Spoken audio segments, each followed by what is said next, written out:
So today on the Conversation Pit podcast, I have a chance to sit with a good friend of mine who I think is a super interesting dude. We've already been talking for about an hour, and we probably got an hour left. But he's a unique individual in a lot of ways. One of the best, candid photographers I think I've ever come across just in life.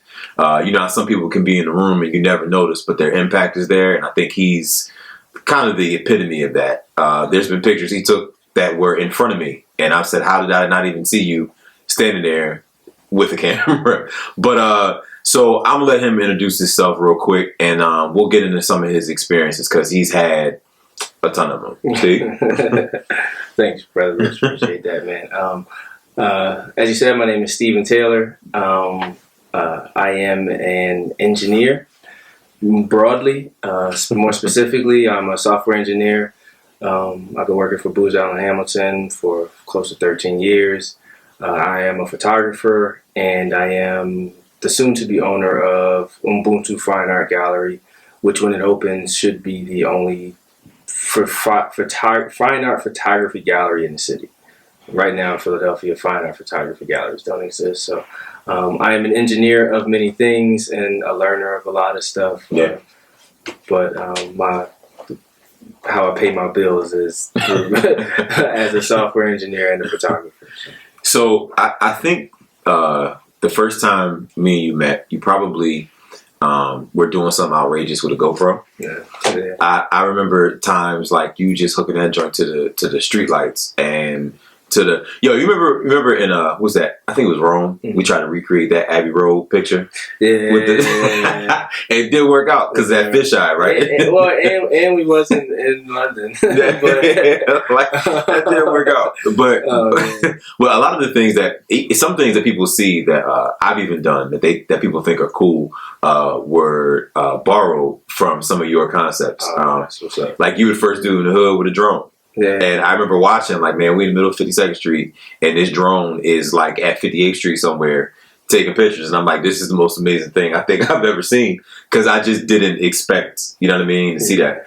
So you've always been kind of at the forefront, of photography and technology as far as, people like us are concerned. Right. So I've always kind of admired the that. brown folk. Yeah, I've always admired that, man. I went and bought, it's a couple years later because they're expensive, but I went and bought a drone after seeing yours and some of the travel pictures and stuff like that, man. I'm like, I got to figure out how to do that.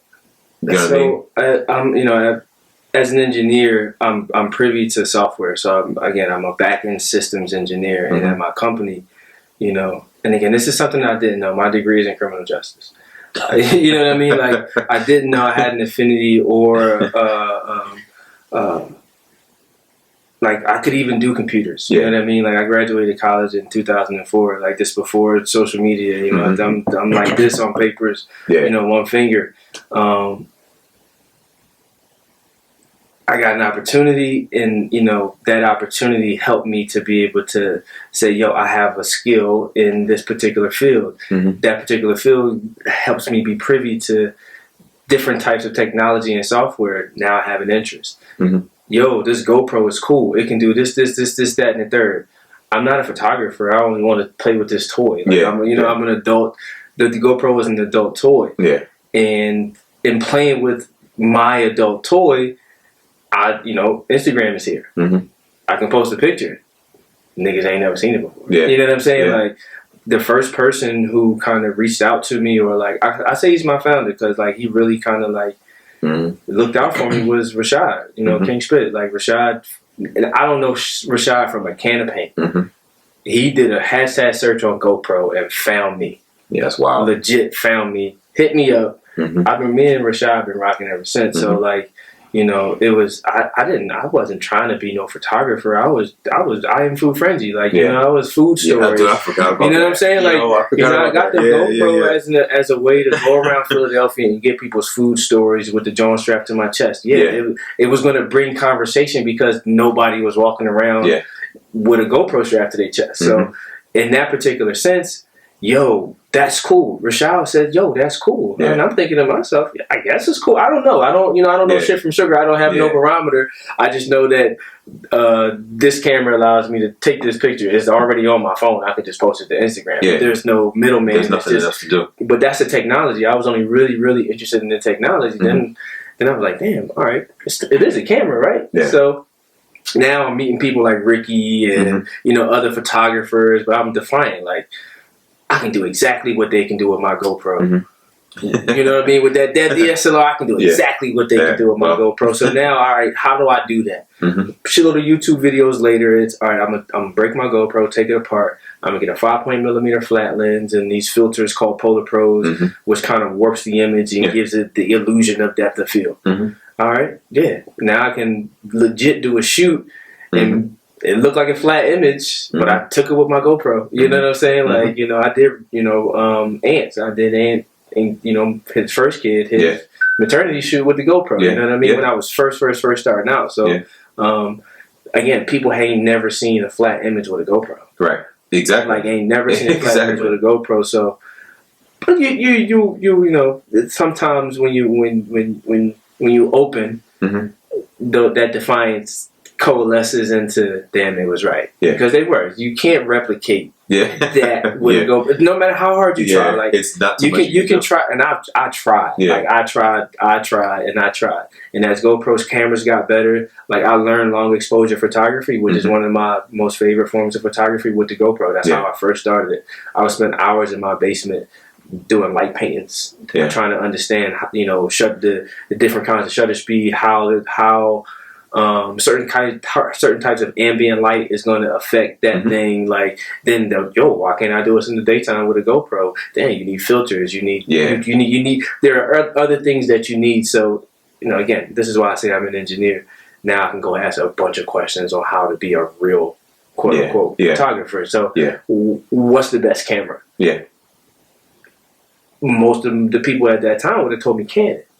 But the only camera in 2014 that could send my pictures directly to my phone, which I had been accustomed for 2 years with my GoPro. In 2015, I had been accustomed for 2 years with my GoPro with Sony's. You know what I mean? And Sony mirrorless cameras was kind of just hitting the market, the prosumer market. People didn't know what they were. They wasn't rocking with them. So again, I'm walking around my little toy camera because it's not a DSLR. It's small. But I've got cool stuff coming out this Man, you took this one picture. I want to say it was like a flower. I think it was like a flower and like a bird or insect or something. I'm like, it was a fly. It was a fly, and I was like, what? Like, how did you even get that? And I'm like, I asked the same question, like, what camera are you using? You told me. I'm like, there's no way you did that with that camera, dog. Like, there's no way. I had a macro lens, and again, like a lot of the pictures that I take that aren't in the country are me walking to Dunkin' Donuts. Like, from my crib to Dunkin' Donuts, what's there, And all right, I want to practice manual focus today. I'm just everything I take, I'm just going to do it on a manual focus. See what it's hitting for. Then that's the type of stuff that you kind of wind up with. You know what I mean? Like, if you look for it enough, because I'm looking. Like, I'm from the hood. I love the hood. So it all looked good to me. It ain't dirty. It ain't trashy. It's all beautiful, man. Like, it just kind of works with each other. So I practice a lot. Like, I really do. Everything is kind of practice. You know what I mean? Like, everything really is kind of practice. So. So talk a little bit about your travels, though. I mean, we've traveled before, and you spent how long in Africa? Almost a month. Yeah. Close to a month. What caught my attention wasn't the fact that you went to Africa. What caught my attention was the caption about eating with your hands. And I was like, I said, this is why Steve is the man, yo. Because some things people don't pick things like that up. You know what I mean? And they don't try to ingratiate that in their daily living or their mental capacity. It's like they see it and you don't necessarily absorb it. So talk a little bit about your trip to Africa. Yeah, this shit got weird, man. Like, that wasn't how I thought it was gonna start. It got weird. Like, I'm like, yo, I'm the only person asking for forks. I anytime I'm eating, I'm the only person asking first, and everybody just kind of getting down. And in South Africa, it's kind of like, you kind of share a meal. So like stuff be like family size portions. You know what I mean? So you all kind of sharing a meal. You washing your hands. They're not dirty, but you eating. You know what I mean? Like you eating. And then you kind of get accustomed to it. So and trying to, for lack of better words, like assimilate myself into the culture. To better understand it. That's a part of the culture. You know what I mean? Like that really is just kind of part of the culture. And once you get kind of used to it, it's easier. Yeah, it really is. It's easier. It's easier to eat with your hands, and on some level, it should be tasting better. So basically, like babies got it right. Yeah, they got it right. Babies got it right. Throughout the course of my travels, and Rome was my first international trip. I didn't know that. I had been to so my travel again. I'm a software engineer for Booz Allen Hamilton. Like none of this stuff I never even thought about it, dog. Like until I got, shout out to my man Salim, Mr. Whimsical. Until I linked with Lean, and Lean kind of introduced me to a larger network of people entrepreneurs doing a lot of different things that I wasn't privy to. Right. So meeting Neo, Neo was a travel bull. Yo, we can do this. All right, let's go. So within the all right, let's go. Damn, my cousin worked for the airline. I can go anywhere I want. Yep. Then you roll. So I found out kind of early that for me as a photographer, group trips don't work because you need time. You really, really need time to take in, absorb. Feel your space so that whatever it is that you coming home with, you proud of, like you feel good about, and like you don't be like, damn, man, I was so rushed, I couldn't do what I really, really wanted to do, and for me, it kind of taints all the rest of the images from the trip, like because I didn't get what I went for, for real. So after about maybe my 10th country, I stopped traveling I tried my best to stop traveling with people because again, traveling with people makes it way cheap is way more fun when you can ball out. You can do some other stuff. Probably by I've been to 18 countries, so probably by my 12th or 13th country, I wanted to take more solo trips. Like I wanted to do more things on my own, so I started traveling different places on my own. So the South Africa trip was on my own, but another friend of mine, Corey, C Connect 360, he kind of splits time in between South Africa and here. So I kind of went and assimilated myself into the culture. So how did that change you though? Because everybody that's been, I haven't been to Africa yet, but everybody says I can't even explain it. You just need to go. You know what I mean? But I don't ever get a way that they brought something home with them. You know what I mean? And I know you're not the kind of guy that goes anywhere that doesn't bring something home. So I came home having a weird relationship with the United States. You know what I mean? Like more than the culture I brought back. Like how do you say so for South Africa, it's Ubuntu. The name of my fine art gallery is Ubuntu because I truly believe I am because we are. Because that's how it was done for me. Like again, I'm a software engineer for Booz Allen Hamilton for 13 years with a degree in criminal justice, all because I met a girl at McDonald's. You know what I'm saying? Like none of the stuff that I've been afforded in my life has been because of me. It's been because other people have exuded their goodwill and their good spirits onto me through the form of opportunities that I've taken advantage of, yes, but I would have never been there without this particular person. So that concept flows through South Africa. Like how is a place that was under apartheid rule until the 90s? How can these people look at a white person and not want to kill them all? Now some do, but at the same time, they just white people. Like this is a spirit of yo, how can you just do and it be cool, just welcome me and say here.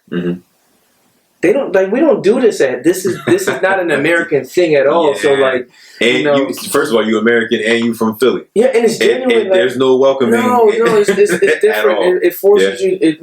Different places force you to be a certain way. And the thing I think people say is when you go there, you can almost kind of relax. Mm-hmm. Like you don't have to be that way. Mm-hmm. You can just kind of like, because again, it's all niggas. Yeah. You know what I mean? Like, it's all black people. So it's not the same kind of, the feeling isn't the same. Yeah. They're proud of who they are. Yeah. Even through it all, even through the apartheid, like, colonial rule, through it all, like they who they are. They love who they are. And it's hard not to bring those things back. But more than anything, like I'm looking at it with the backdrop of like loathing American consumerism and capitalism, by how it like really, really, it degrades these poorer places, these resource rich places, and then you'd be looking at them and they'd be so brainwashed. Yeah. I'm like, yo, you think that's for?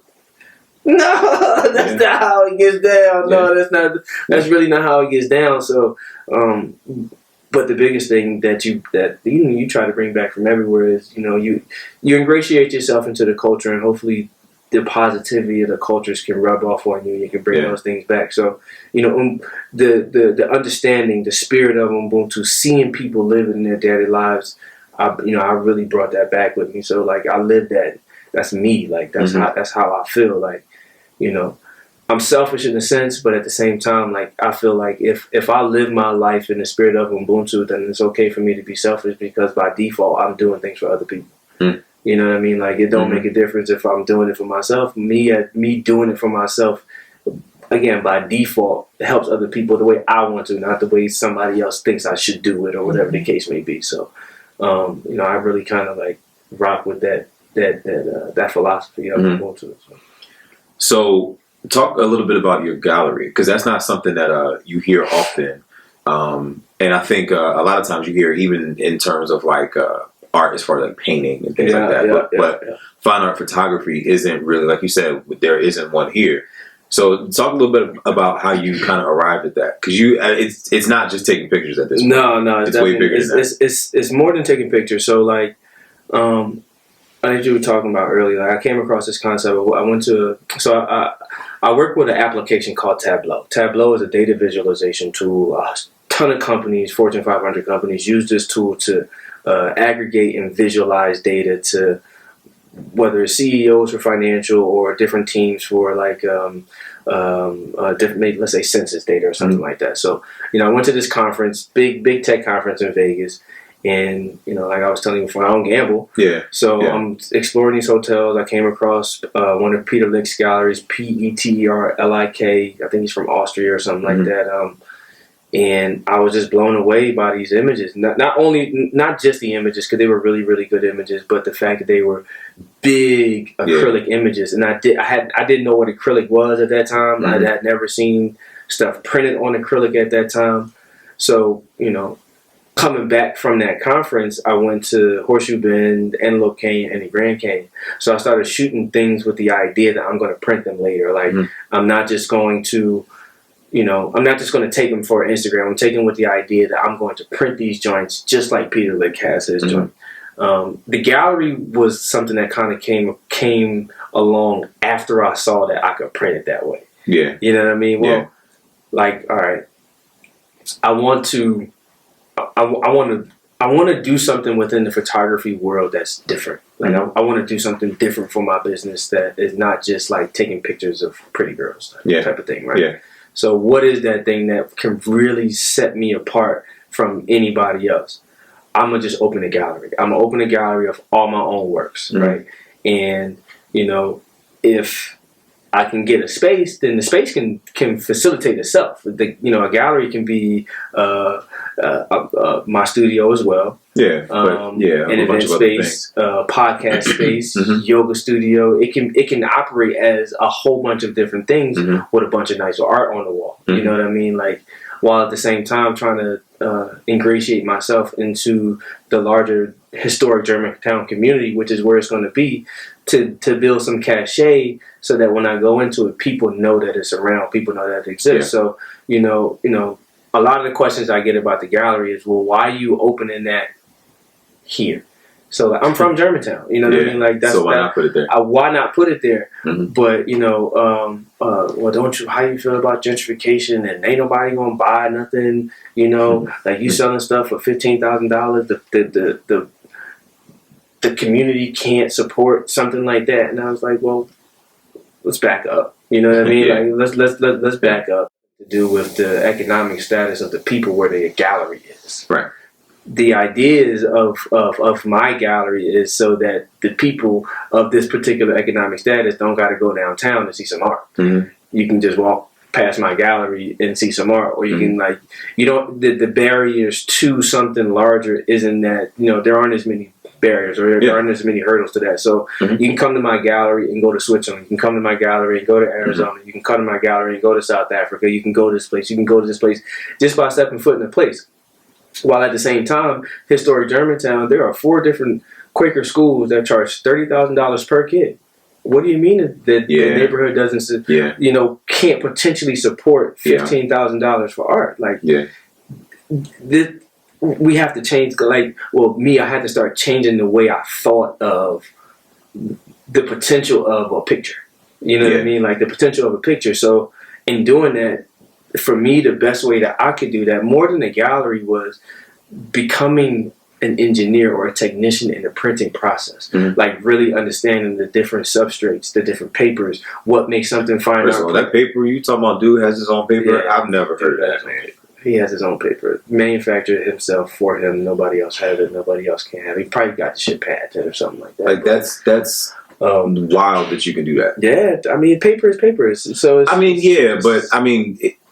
when you think of like designer things or like custom things, you don't typically go paper. You know what I'm saying? Like I just would have never even. So think of a strange item that Louis Vuitton may have, and it maybe only be one in the world. Yeah, it's the same type of thing. Like, but to me, that was the space or the area that I really wanted to like take the next phase of my photography journey and understanding and learning through.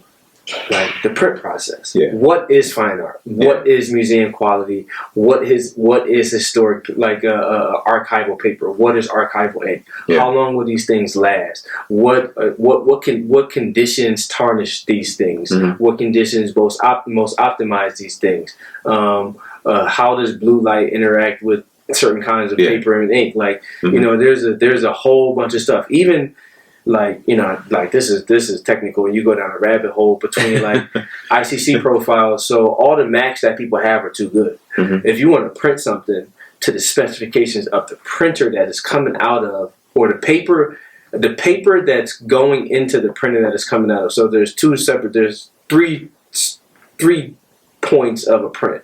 There's your screen. Yeah. There's the paper. There's the printer.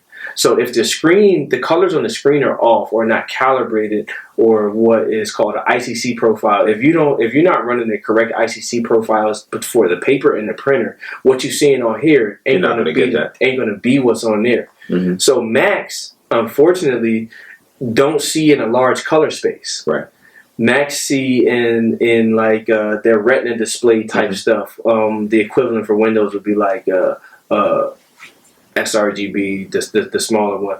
When like older monitors see in RGB. When older monitors see on sRGB, which is a larger color space, this is the difference between pigments of greens and purples and oranges and things like that.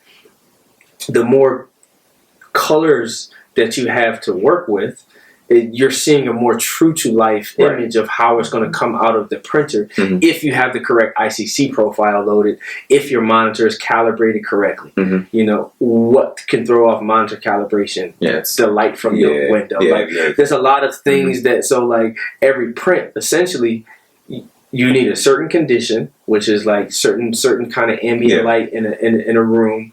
You need certain conditions. You need the ICC profile to the printer that is, to the paper that it's going on, and the printer that it's coming out of.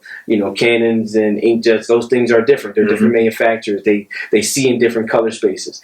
Most people, when they send their images off online to go get printed, the printing company is touching that image so that it can look truer to what it is that you sent them. Mm-hmm. You know what I mean? So most of the time, they're doing the work for you. Yeah. you're not really doing the work. You know what I'm saying? Like you're not really doing it. It's almost like a filter. Like they're putting the joint so it can look better or to the way that you want it. But once you get into fine art printing and things like that, people get paid a lot of money to build galleries for photographers or to, you know, do that type of stuff. And you really have to have a proficiency in understanding colors. These ICC profiles, which are crucial to getting the right colors at your thing. So for me right now, I know exactly how it's coming out.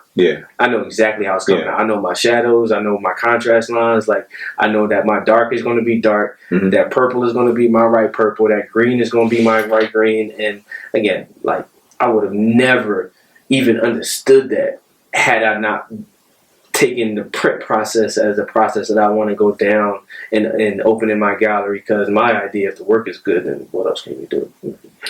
Yeah, but I mean. You had said something before, like, you know, you can take a good picture, but you're kind of only as good as your tools. Like you can have the eye for things, but if there's something in your chain or your process chain that is bad or not up to snuff, like then you're gonna put out a product that's not as good as your even with that, like it's so relative though. Like it's so relative to that's art though, right? To whomever says it's hot. So yeah, that's art though. Just like I was telling you about those that plywood. Yeah, 25 racks for the like, plywood. Like for the plywood. Somebody said, "Man, that's amazing. I never thought about it like that. I never knew you could lay it down." I thought plywood which is why, like, I feel like you know, like I feel like artists got it, like visual artists, like painters and you know graphic artists and stuff like that, got it a little bit easier than like photographers, because photographers. Like you can post that on social media and people be like, "Yo, that's all that." Like that's like Chuck posts up on social media, they see it. Yo, that's crazy. You know, I post up on social media, you can't see it to scale. Like you can't. That's a nice picture, but we all got nice pictures. You know what I mean? Like somebody took the same nice picture with their iPhone. The gallery is what enables somebody to see something and be like, okay. All right, I understand it now because horseshoe bend is nice, but now I can. Now the picture's 6 feet tall. I'm stepping into this place, like, you know. So at least for me, that's how I want to kind of differentiate myself. Like weddings and stuff is cool. You can make money and those type of things. But part of my thing is lasting forever.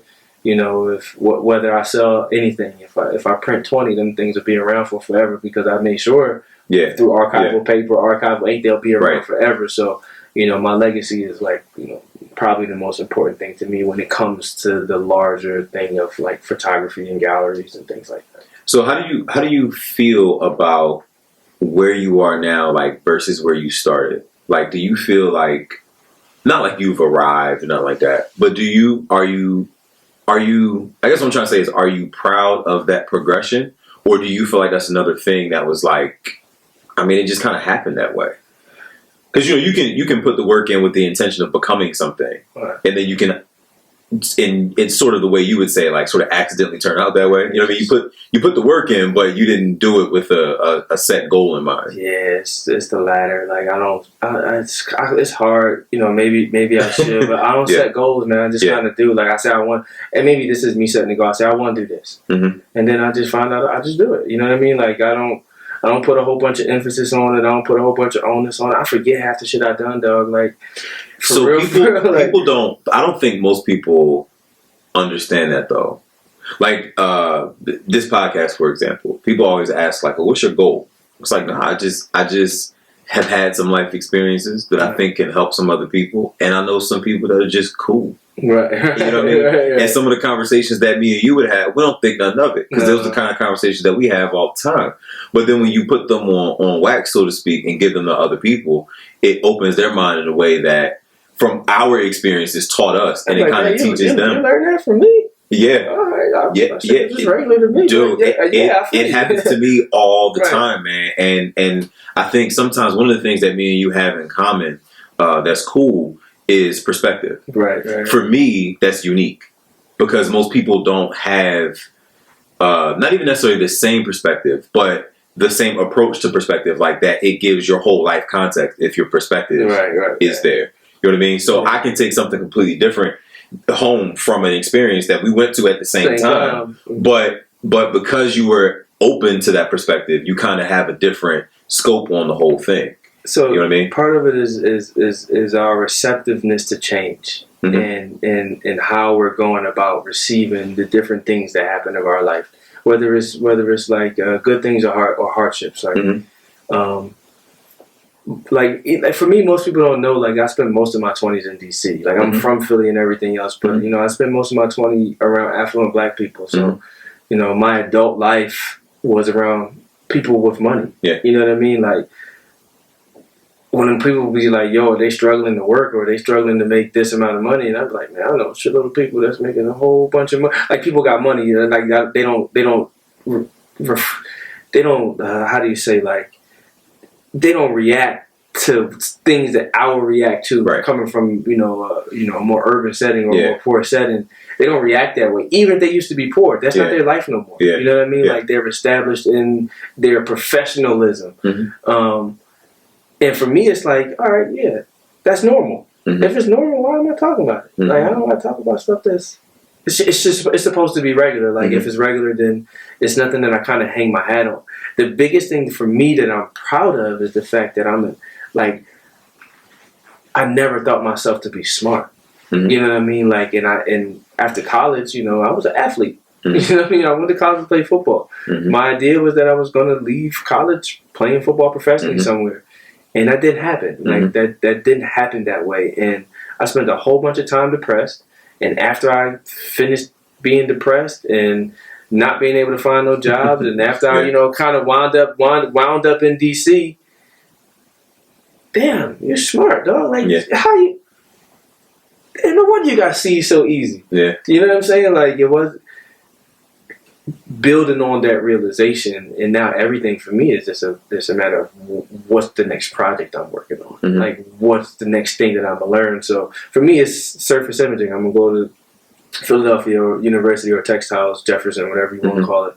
They're one of the only whatever that place is called now. They're one of the only places in the country that have this master's in surface imaging course. So I'm gonna go get my master's in surface imaging. What I'm gonna do with that, I don't know, but I'll be able to print on anything. You know what I mean? Like I don't know what I'm gonna do. But see, the definition of smart for people is different.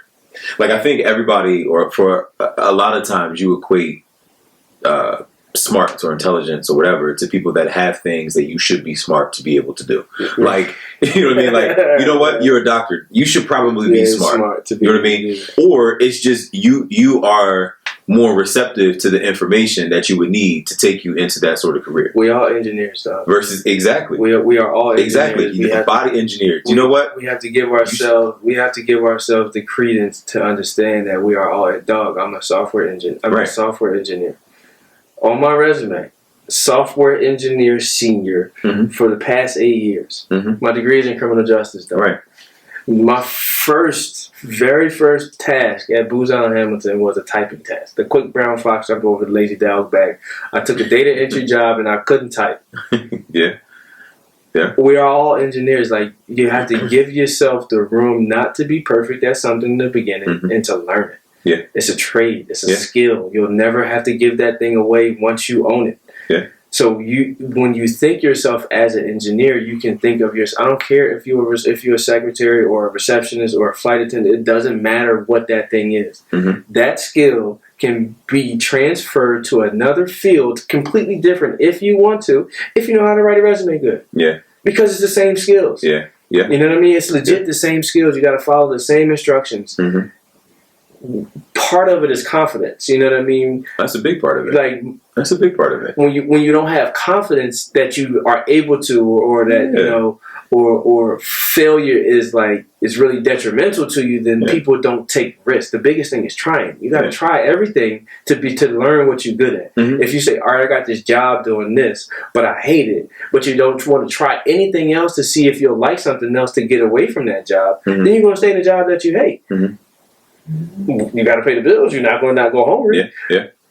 But you'll never give yourself the time just to try something. And what my advice to people is, don't try something that's going to make you money, that you think is going to make you money. Try something that you think you might love.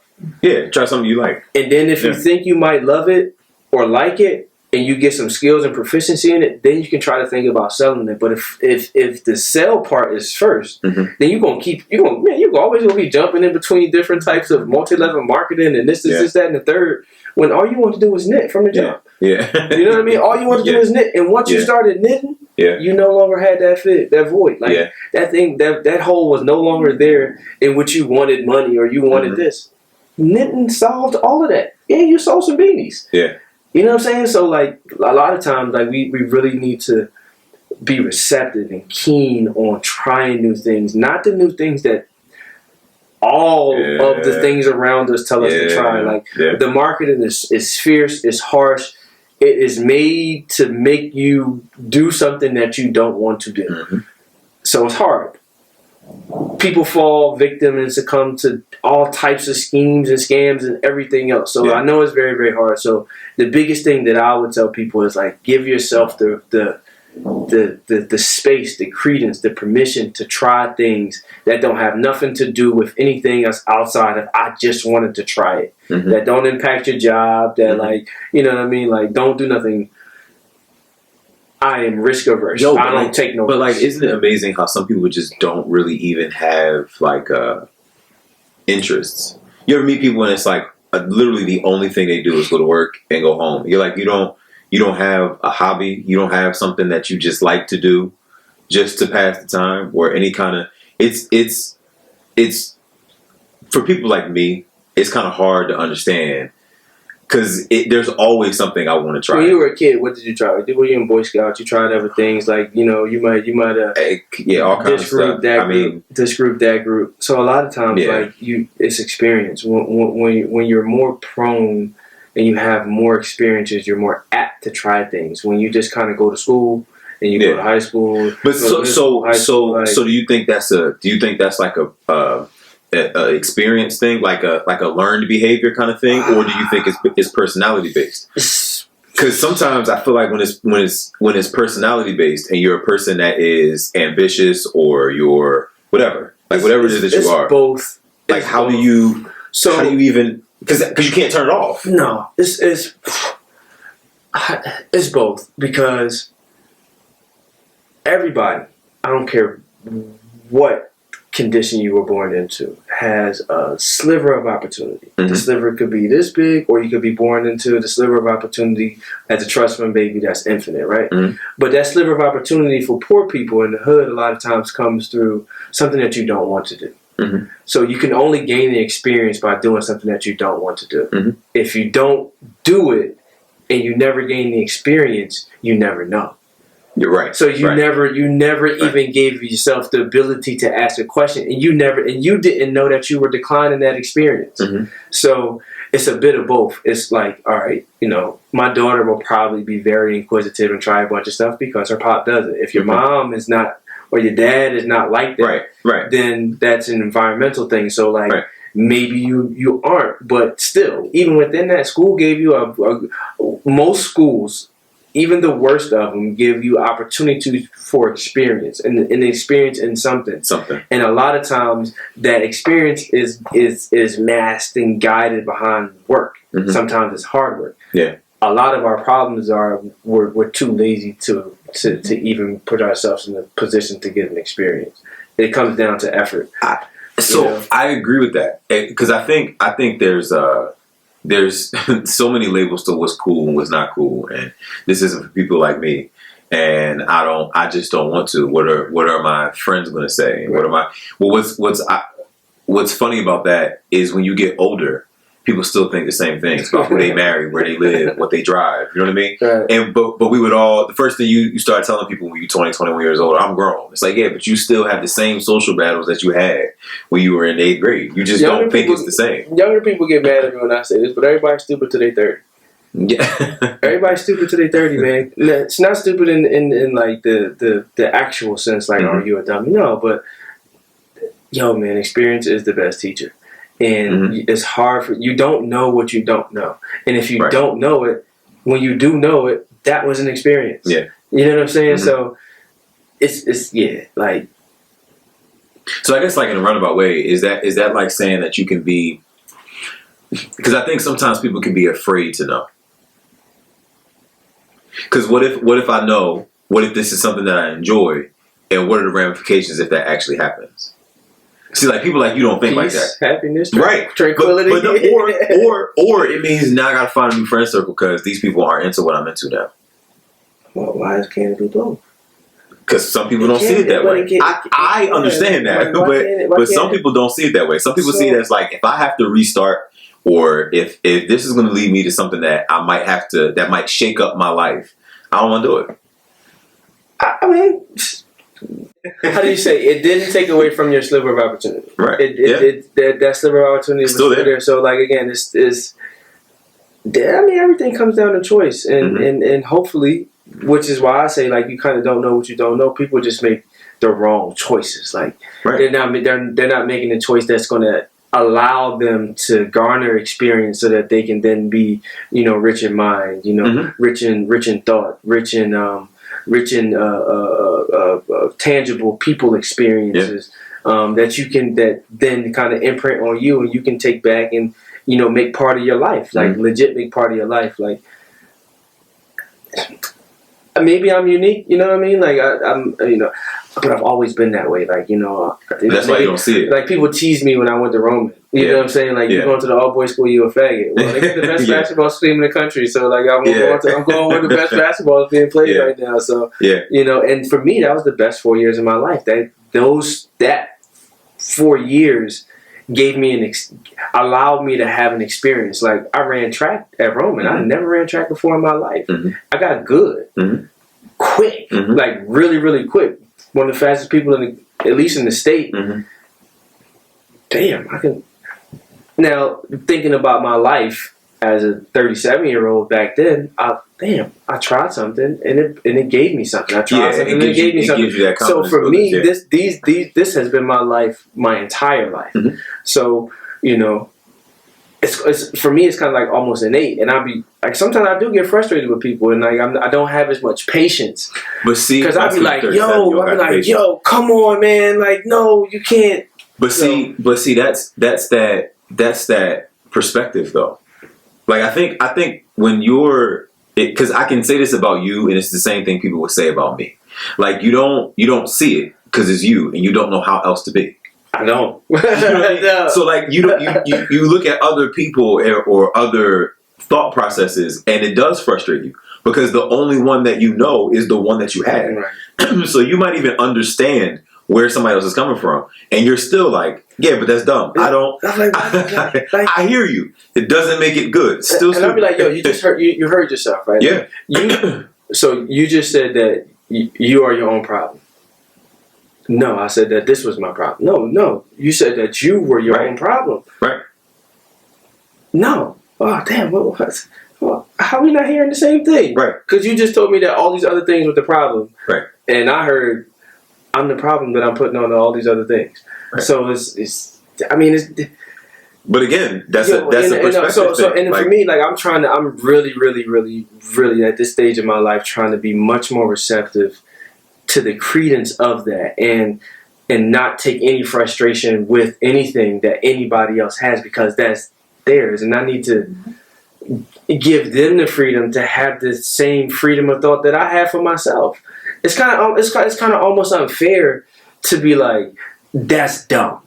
You know what I mean? Even though I might think in my soul like this is the dumbest thing in the world, but that's not fair. Like that's really, really not fair. Like I give you credence to feel how and absorb anything the way that you feel and absorb it based on the experiences, whatever your experience, everything that brought you up to where you are now. Right. And if I can help through my experience, give you something, then I will. If what don't apply, let it fly. Yeah. And you know what I mean. And I'm not going to be frustrated, and we can still go out for coffee. You know what I mean? Right. And, and I'm not going to look at you any kind of way like that. That's dumb.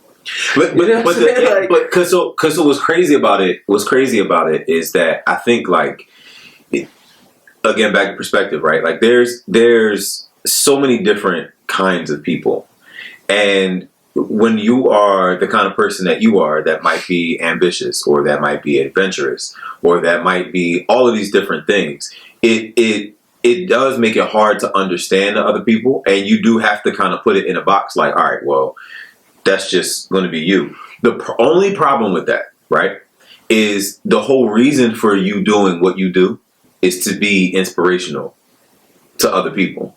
And that's the part you can't turn off.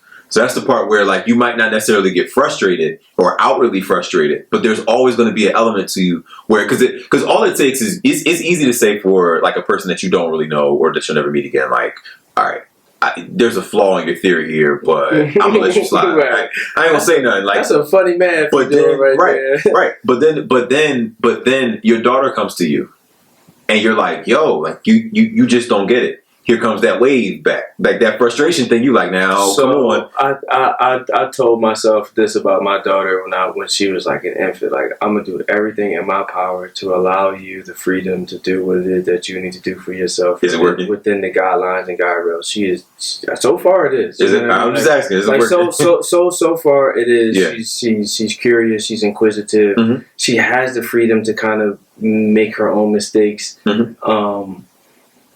Yeah, and it, like, however it is that she want to do it, like, man, go ahead, dog. Like, you know what I mean? You know, again, not within reason. I don't want you to hurt yourself. Right, like, I want you to be as protected as possible, but you know, it's really, really, really, really important for me not to stifle her with my limitations. Mm-hmm. So if she feel like she can do something, but I'm like, no. Now, go buy the car. Dad, I really want the car. Well, that's not probably not a good idea to buy that joint. There's another joint right here that you can buy. It's just fine. It does the same thing. I want that one. That's not a good idea to buy. I'm going to buy the car. Dad, I can't afford the car, Dad. You need help. Told you not to buy that. Yeah. Yeah. I'm not helping you. Yeah. So, and I'm dead ass. Like, I am not going to help you. You're going to have to figure that one out on your own, or swindle me for some money in another way and do it and use it for that. But, like, you know, you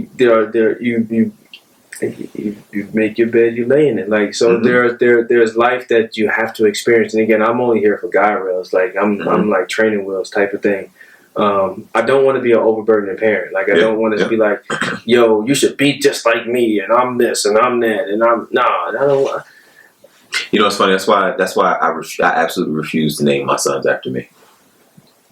Yeah, I feel you on that. You know what I mean? Like, I felt like even before I had them, like, you need to be your own person. You know what I mean? You first of all, you're already half of another person. You know what I mean? How can I label you as me before you even get started? You know what I mean? So I always kind of felt like you need your own identity from birth. You know, we pick names that don't have a meaning or anything behind them, because I look like, no, you should define that. I never felt like my name fit me as a person, because I'm like, I'm way too eclectic to have such a boring name. Like, you know what I mean? So, like, I never thought that fit me. Yeah, like, you gotta give me some more juice here. You know what I mean? Like, I sound like a lawyer. So I always felt like that freedom, even from a child's perspective, or even from a child, like, it's important to have, because that's where your creativity develops. That's where your confidence develops. That's where, you know, you realize, all right, I can fall, and then it's not the end of the world. I can get back up. You know, other people are so much more worried about my kids hurting themselves than I am. Yeah. You know what I mean? I kind of just let them do whatever, and if there's nothing like bleeding and hanging, we're good to go. I think you'll be fine. You know, but most people don't have that approach, and I think the thing that I like about you is you have that approach to just life. Yeah. If it's not going to break me, and I'm pretty sure it won't, I'm good with it. People ask me all the time, like, well, what's your goal in life? Like, what do you want? Mm-hmm. And, you know, and I think, like, I hate that question. I think about it, and I'll be like, what I truly, truly, truly, truly, truly want is freedom. Yeah. And that's it. Yeah. Well, how you get that? Loosening myself from all of these things that shackle me down.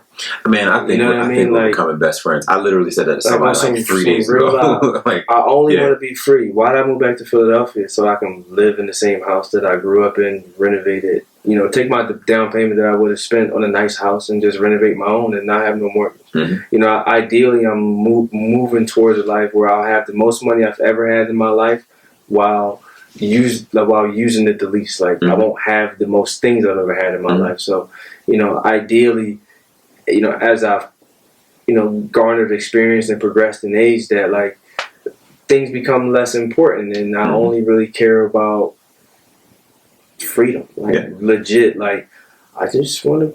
What do you want to do today, Steve? There's a lake over there. I think I'll go hang out. It's funny. By the lake. So I was saying a couple weeks ago, like most people want money for the cool things you can do, right? Most people want money like, you know what? I want to buy this. I want to live here. I want to do this. I want to do that. I want it for the freedom it brings. Because if I can get up and say everything that's an immediate need of mine, that is a bill, an expense, whatever, I don't even have to waste a minute thinking about it because I know it's taken care of. What else can I do, and how many other ways can I be? The bill. No, I know. Like not having. I know. I know, but that's part of it too. If you can reduce your expenses and the whole thing, but that's part of that freedom, right? And like that's what I want. Like for example, it took some sort of money to get to that point where you can. You see what I'm saying? Yeah. So whether you have a lot of money or you don't, like it's going to take some sort of funding to get to that point where you don't have to worry about that. Everybody got a sweet spot. Right, exactly. So for me, it's kind of like, how do I get to that point so that I don't have to worry about it, think about it, whatever, and I can still do a lot of the things that I would want to do. You know what I mean? Whether it's family time or travel or literally, like you said, you wake up and you're like, I think I want to get on this plane today. And I hadn't even decided until 15 minutes ago where I wanted that to be, but now I know, and I think we should go. Hopefully it's to a United States national park. Yeah. Ideally. So I wasn't big on those until we went to the Grand Canyon, and it was 90 degrees and snowing in Elk in the same day, and I was like, "What is happening? Like, what's going on?" Every place in the United States, every place you go outside the country, you can go here. Right. Everything that you, for the most part, within reason. Right. So like you did Grand Canyon, and I'm jealous. No, I did what's that? Glacier. Glacier. I did the one that a lot of people don't go to. Right. You know what I mean?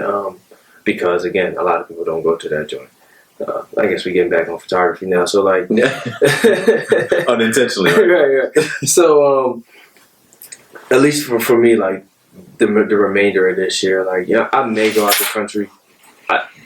But I don't think so. I'm probably going to go to at least 3 or 4 different national parks. Ideally, I really want to, in my mind, my ancestors built all of this. And I need to better appreciate all of this stuff that is here. Mm-hmm. And through that appreciation, go visit these places that not a lot of black people go to. Mm-hmm. So black people don't go to national parks. They, not that we don't go hiking, not that we're not outdoorsy or adventurous. We just do not occupy the national parks. You'll take the same amount of money it take to go to Miami, and everybody is there, and you're going to come back complaining. Yeah. It's the same amount of money you can go and have a brand new experience. Mm-hmm. Like, see something you ain't never seen before. Yeah. Yeah. Will it be cold? Maybe. Will you have to walk? Probably. Will you see some animals? Yes. No, that's not some people twist. I'm not knocking it or whatever the case may be, but at the same time, like, what is Bali? Yeah. You know what I mean? Like, isn't it amazing? Isn't it amazing when you go to some of these national parks though, that everything that you see, even if you've seen pictures of it, it's so much bigger, and it's so different when you see certain things in person. You know what I mean? And it's like, obviously the Grand Canyon is going to be large. Like, you do know that. But it's intimidating. But when you see it, it's like, how is one thing, whatever that thing is, this massive? That joint make you feel so small. It's insane. Like, you don't matter. Like you can walk off the edge of this joint and no one will know. Nobody will care. Nobody. Damn, man, just God going down. Shit. Like, it's called park range. Right. It just won't matter. And I think sometimes those experiences, it strips you of everything. Like, you can be a millionaire, but at the Grand Canyon, we equal, and I could be homeless. Yes. You know what I'm saying? We equal because we here together, and your money don't make no difference here whatsoever. We the same amount of little when it comes to this space. So you absolutely right. And I've been on Table Mountain in South Africa. I've been in the Alps in Switzerland. Like, I've been to a lot of different places, and I've never felt that intimidated as like, yo. I don't think there's nothing that big though. Like, I can't think of what else like is one hole. That's what I'm saying. There's nothing else that large. Like, oh my goodness, that joint is just little. I mean, this just makes you feel so small. But then to juxtapose that, you know, when I went to Glacier, you know, and I took a hike up Glacier, up Burnham Glacier Trail. The dude that I met at the head of the trail, this white boy named Isaac from Washington State, he was like, "Yo, let's walk over here." Now, I'm no hiker like that, or whatever the case may be. I wasn't necessarily scared, but I'm like, yo, it's getting dark. I ain't trying to be walking on this trail. Like, you know what I'm saying? And, you know, again, I'm like, yo, you know, I don't know this boy. We built a camaraderie going up, so I don't not trust him or whatever, but I'm just like, yo, that's shit all the way over. That's a different kind of adventure. 6 miles up this jump. Yeah. We still got another 6 miles down. Like, but fucking, let's do it. Like, you know, we got to this spot, and, you know, he was like, look up. We look up. You're like, damn. That's crazy. Now, this picture I got, I'm probably the only person in the world with this joint. Like, legit, probably the only person in the world with this joint because, you know, me and him walked a mile off the trail. Yeah. And it's like a type of joint that you can kind of only do in the, well, not that you can only do, but made me feel so good because it was in the United States. You know what I mean? Because I was in a place that, you know, figuratively, like, my ancestors built type of thing. Like, you know, it made me feel really, really proud, more proud than, like, you know, different pictures that I've taken around the world. And then, like, to have that experience with somebody that I just met and to build that camaraderie with somebody who made me feel comfortable in doing a thing that I wasn't really comfortable doing. Like, you know, so that the whole kind of thing was, like, kind of life-changing for me, which is why I feel like the thing about the national parks is, like, it kind of almost brings good juju to you. Like, it gives you a kind of energy to go about a certain kind of appreciation to the space that you occupy. So, like, you know, the national parks is where it's at, and I encourage everybody to go. Get you a yearly pass. Go when you can. Legit road trip to anyone that you want. You know, like, go to the national parks. Dude, that's the one part. You don't need no passport. You don't need no passport. You don't need to get on no planes. You ain't got to worry about no coronavirus or nothing like that. Like, you can just go to the national park. So, you know, that if anybody takes anything from anything I've said on this joint, like, I would implore people to explore America and take pride in America, the same way we do, and take pride in the fact that we can travel, and I'm traveling. I like travel too. So, like, that's a big thing for me. Gotcha. So real quick, man, tell people where they can find you: website, social media, all that. My website is stevencwtaylor.com. Social media: Steven C.W. Taylor Photo.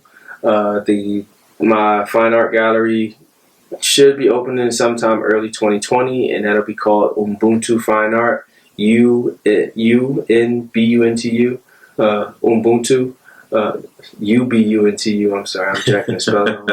UBUNTU, and it loosely translates into I am because we are, or shared humanity, and it's a South African philosophy. So, again, that's StevenCWTaylor.com and StevenCWTaylor Photo on Instagram. Good stuff, brother. Thank you for having me, Richard. Thank you, sir. Appreciate you. Indeed, always.